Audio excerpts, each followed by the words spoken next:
Par rapport à la formation d'ingénieur que tu as reçue en France, est-ce que ton métier ici, ta mission est différente, Thibaut? Alors, par rapport à ma formation d'ingénieur, forcément un petit peu, parce que la formation d'ingénieur, on apprend beaucoup de maths et de physique, mais on apprend surtout à réfléchir et puis à raisonner, surtout raisonner, qui est vraiment très important. Parce que moi, je suis arrivé, il y avait beaucoup de choses que je ne connaissais pas, que je ne maîtrisais absolument pas, le prix des matériaux, les procédés de construction d'ici, comment on paye un ouvrier, il y a beaucoup de choses et on découvre et en fait il est un peu au bluff aussi. Mais c'est des choses qu'on découvre petit à petit et puis on n'est pas non plus tout seul. Il y a d'autres, des boss, des ouvriers qui ont leur savoir-faire, qui connaissent, qui ont déjà fait beaucoup de choses. Donc on peut quand même au début s'appuyer sur eux et au final ça s'imbrique bien et puis on arrive à quelque chose de totalement satisfaisant.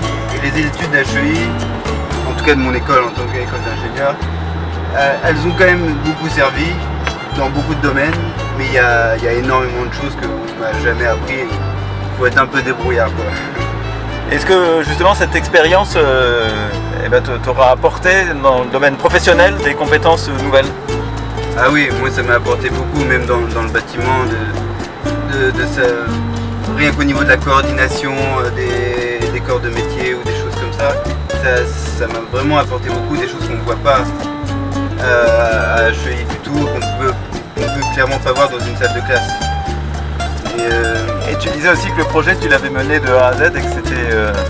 ah oui, ça c'est quand même quelque chose d'exceptionnel qu'on ne peut pas faire, qu'on ne peut pas absolument, je pense, pas faire en France.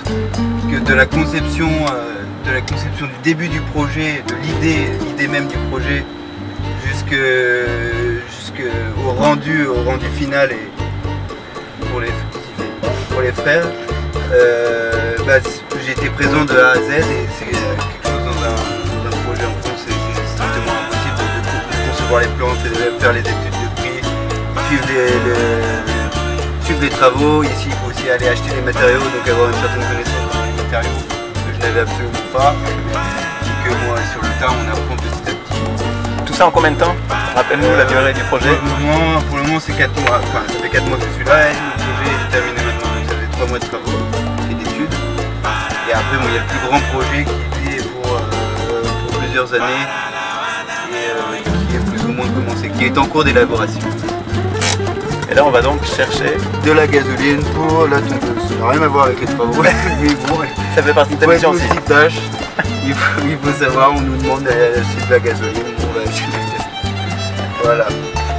Commande de gasoline en créole là pour montrer à nos éditeurs que c'est pas compliqué. En plus ici on sort pas de la voiture normalement. On se fait servir totalement. Bonjour partisan. Mettez gasoline là-dedans et puis affiche pour moi. Voilà. Le créole, tu l'as appris sur place? Alors le créole, oui, et même pas avec les frères, parce que les frères parlent français. Donc je l'ai appris avec les boss, avec un ami haïtien qui m'a pas mal appris le créole. Et voilà, c'est sur le tas. Quand on nous dit Kembessa, Kembessa, et qu'on nous montre qu'il faut le prendre, et ben, ça veut dire prends ça, et puis voilà. On apprend et petit à petit, on finit par arriver à s'exprimer. Bon, après j'ai toujours des petites difficultés, mais j'arrive bien à communiquer en tout cas. Donc ça s'apprend quand même, ça s'apprend. Puis c'est une langue qui a un peu de français, qui a un peu d'anglais, des dialectes aussi africains. C'est un gros melting pot et c'est une langue assez simple mais très belle, un peu enfantine mais très belle.